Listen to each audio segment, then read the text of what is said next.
Okay, so hi guys, welcome back to my YouTube channel. How are you all?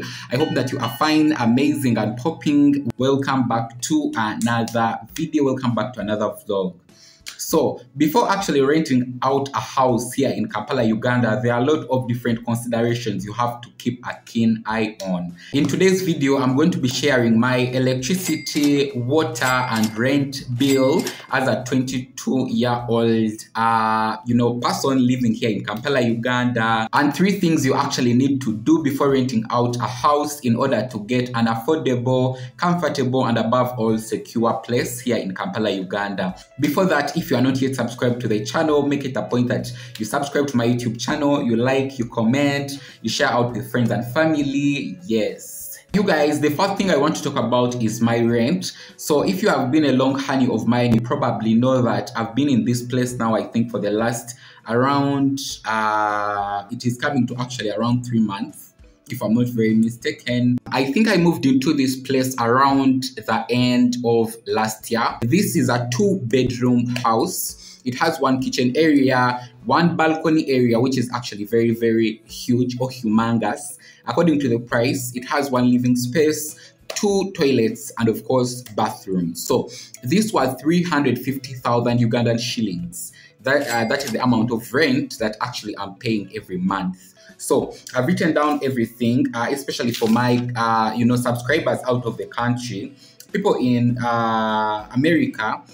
That is around 97 US dollars. Yes, that's around 97 US dollars for my rent every month. So according to that amount of price and according to my income and my expenditure and my budget, it actually fit into it very absolutely well.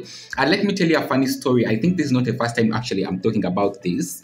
This house initially, when I approached the landlord, he persisted on 400,000 Ugandan shillings. You know, that is around 150 US dollars. But I kept on, bargaining, sweet bargaining, with different words. So later on, he actually did accept and he gave me on that price, 350,000 Ugandan shillings.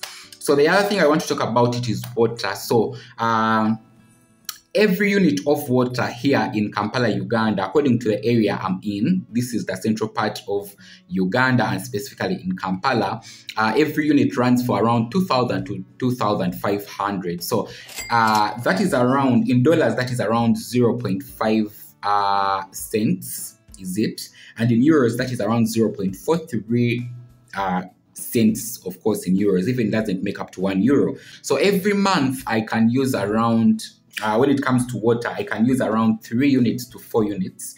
That is around 6,000 to 7,000 Ugandan shillings. And when you convert it to dollars, that's around 1.78 US dollars or 1.29 euros. That is for water. When it comes to electricity, electricity is a little bit cheap because maybe my government has been so maybe focused on making sure that the whole country has electricity. So our electricity bills are not that high, if that makes sense.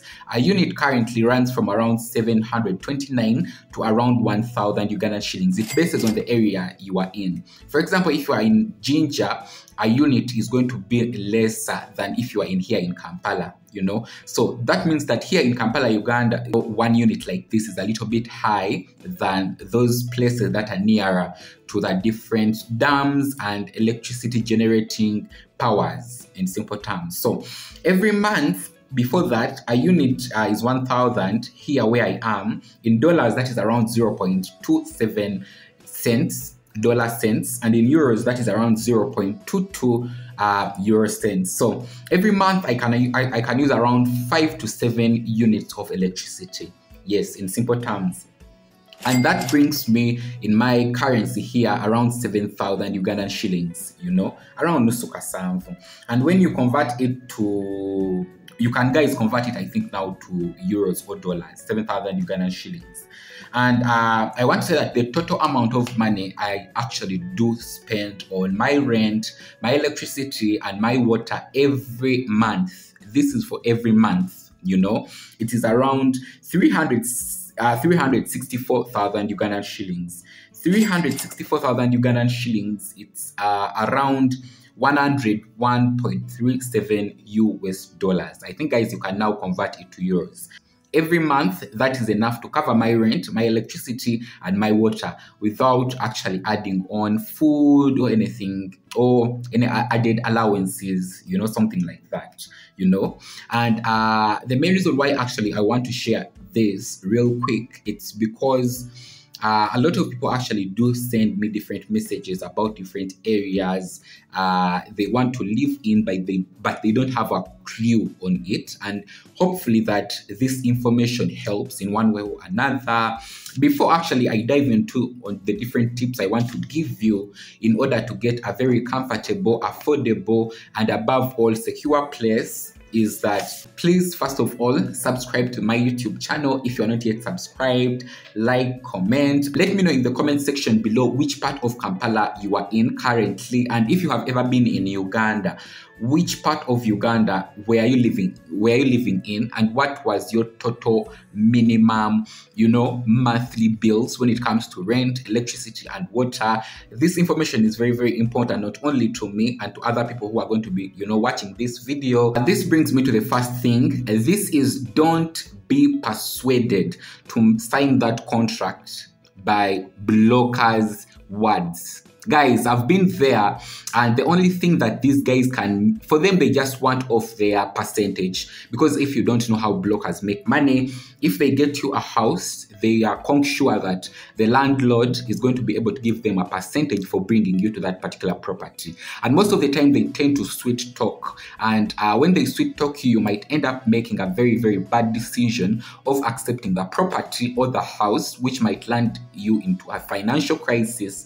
in the nearby future. So don't get persuaded by their words. I would actually request you that you plan out, or you look into your budget, you look at your income, your future income over your immediate future income, and your expenditure. Those three things are very, very key to actually making you you know, get a wonderful place which is not going to turn into a hassle in the nearby future, considering the cost of living in the area you want actually to settle in. So the first thing I want you to realize is that we have different districts within Uganda. So for example, if you are going to be living within the capital, if you are going to be living within Entebbe, I've ever lived in Entebbe actually for around 7 to 8 months.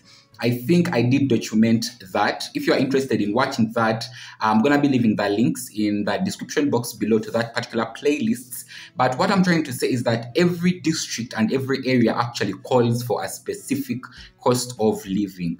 I would request you to actually sit down and realize the cost of food, the cost of transportation from your workplace to, you know, the area you want to live in, or where your house is actually located. Other expenditures such as others, you know, when it comes to health, medication, clothing, and above all, it is, you know, rent. So I would request that you make different research according to those things I've just mentioned. They are going to be very, very, very, very absolutely important to give you a go ahead, because according to my budget and my income by the time I did live in Entebbe, it was not very, very amazing to make me live in Kampala. So I had to actually juggle out things and get the best way how to approach, you know, that particular situation by then. And when by the time I started financially stable and financially becoming stable, that was the best time to transition from Entebbe to actually start living, you know, around Kampala. If you are not yet subscribed yet to the channel, please go ahead and subscribe to my YouTube channel. Very, very important. And don't forget, of course, to follow me on my Instagram, because most of the time, actually, when I'm not here, I'm posting something on my Instagram stories and all that. So when it comes to the last point, this is about exploiting blockers. So especially local blockers. So I'll give you a scenario. When I was actually looking for a property property initially, I actually first of all used like a local blocker that I actually knew very, very well. And that is the person who actually connected me to other blockers and other blockers and other blockers to actually the final person who brought me to this property, you know. So I'd request humbly that you exploit them very, very well. Ask a lot of questions as much as you can. Move with them as much as you can. Consult them as much as you can. They know a lot of different information about different properties that actually you are not aware of.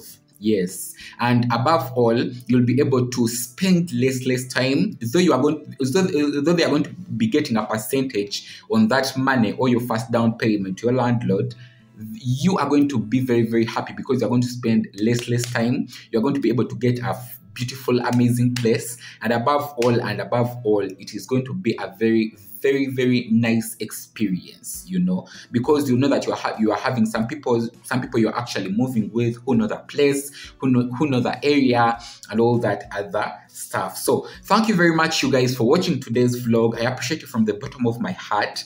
Don't forget to subscribe to my YouTube channel, to like, comment, and share out. Let me know what you think of this particular topic in the comment section below. I actually want to know very, very much the area you are currently living in. I also want to know what is the total rent of your house. I also want to know the amount you spend on water and electricity, and how the place you are living in is, you know, growing with you, or how you are loving it. Thank you very much for watching, and until we meet next time, Tanyanishailok switching out. Bye for now.